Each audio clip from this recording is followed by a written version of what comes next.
الفيديو ده لكل الناس اللي بتدور على الحب او بتدور على اعجاب وفاكرة يعني ان هي هتعمل صفات معينة فهتمشي عليها فهيجيلها الحبيب. هنجلب الحبيب بالفيديوهات دي او بالعلامات دي. الحب او ايا كان الاعجاب او كده، عشان من اولها ده رزق.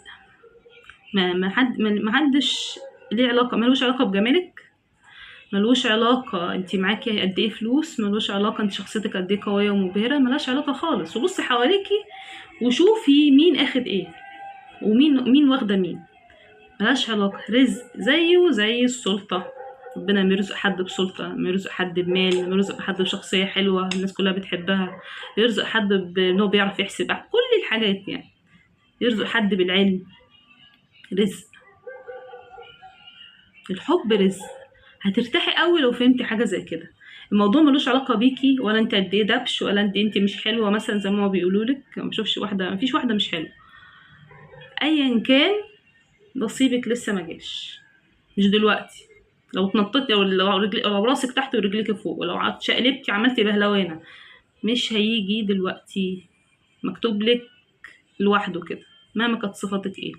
واقول لك على فكره حاجه، عندنا كان بنات في الجامعه بمناسبه السيره دي كانوا عصبيين بشكل مش طبيعي، وكانوا دايما في الوقت ده برضه بيبقى في شويه حاجات كده يقولك البنت المفروض ما تكونش عصبيه، البنت المفروض تكون هاديه، البنت المفروض. عندنا بنت كانت عصبيه بشكل احنا قلنا مين اللي هيتحملها دي. والله اتجوزت اول واحده، واتجوزت واحد كويس جدا وبيحبها وكل حاجه، ما تعرفيش الدنيا ماشيه ازاي ما شاء الله يعني. بس مش ماشيه مش زي ما بيقولوا لنا، ومش زي الفكره بيقولوا لنا. ممكن حد يعجب بيكي وتلفتي نظره لما بيبقى عندك صفات معينه بقى، تبقي هاديه وبتتكلمي بالراحه وجميله، ودي طبعا كلها صفات حلوه، وتبقي انثى في نفسك حلوه كده ورقيقه يعني. صفات كده معينه بيقول لك كل مجتمع عليها دي بتعجب، بس ماشي ده اعجاب هيبقى كده لحظي او كده، لكن حب او كده ملهاش علاقه خالص. ده رزق بقى، اللي هو حد هيحبك كده اهو، سبحان الله بيحبك لو فيك ايه. مش ممكن واحد يعيش ويموت ما ياخدش على فكرة الحب ده. ده الحب اللي هو بيدور على الحب، اللي نفسه الله حد يحب حب كده وبيسمع عنه في الأغاني. ماشي، مش فكرة إشباع عاطفي إن عايز أي حد قدامك يكون يقول لك أي كلام حلو خلاص. أنا بتكلم عن الحب اللي هو بقى حب يا سلام، عايزة أستقر مع الشخص ده وعايزة يحبني حب ما حصلش. ده الحب. الاستقرار حاجة تانية على فكرة، ده برضو رزق. استقرار هتجوز واستقر ملهاش علاقة، ممكن نكون ما بنحبش بعض او بس متفاهمين يعني، والدنيا مستقرة وثابتة كده، مفيش تهديد في البيت، مفيش مثلا ان هو بيطق في دماغه حاجات مجنونة. عايز اتجوز عليه كده مش عارفة، مش مقلقني كده ومحسسني بالتهديد طول الوقت. لا، في استقرار وهدوء، متفاهمين. ده برضو نوع من انواع الرزق، برضو ملوش برضو علاقة بالحب. تمام. انا ليه بقول الكلام ده؟ ايه يعني الفيديو ده بيقول ايه؟ طيب، مهم تعرفي ان الموضوع ملوش علاقه بيك، صدقيني هتفرق، هتكوني نفسك. بس ده مريح جدا. انا ماليش ذنب في حاجه صحيح. كل اللي حواليك يحاولوا يحملوكي الذنب ويقولوا لك ان انت طب انت قاعده لحد دلوقتي ليه، طب الكل اتجوز الا انت. فكك منه. ماشي، محدش هيتعب غيرك.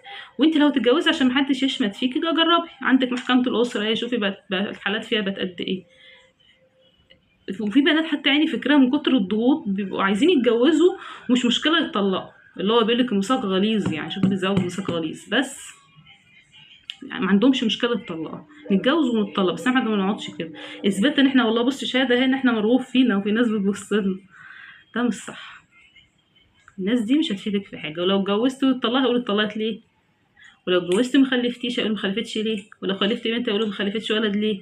انت فاهمة كده يعني؟ المهم العيب فيكي، العيب فيك ايا كان. لو مات هيقولوا حظك وشك نحس عليه. لو العيب ده مجتمعنا، وللاسف مش المجتمع الشرقي بس يعني، المجتمعات الغربيه فيها برضو حته رخمه كده. ماشي. فالموضوع ده ملوش علاقه، انت ملكيش علاقه بيه خالص. انت تمام. شوفي انت عايزه بقى تسافري تروحي فين، شخصيتك عامله ازاي. ما هو مفيش مانع طبعا لو انت مش انيقه حاولي تبقي انيقه، لو مش مهتميه بجمالك. كل واحده جميله.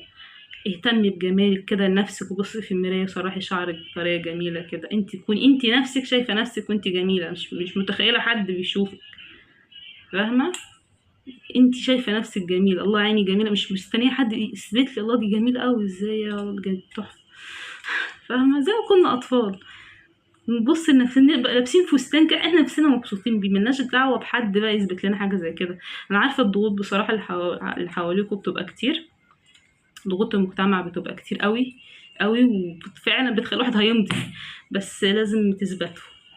اوعوا تعملوا حاجة انتوا مش مقتنعين بيها، يعني اوعى حد يهز لكم ثقتكم بنفسكم. خلاص الحب رزق، خلصنا خلصنا. مش والله مش بحاول اصبركم واقول لكم الاستقرار، الحب، جواز، ايا، رزق جاي في وقت معين.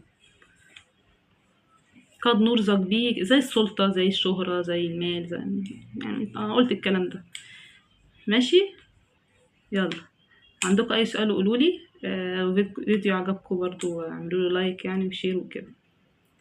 ماشي، يلا سلام.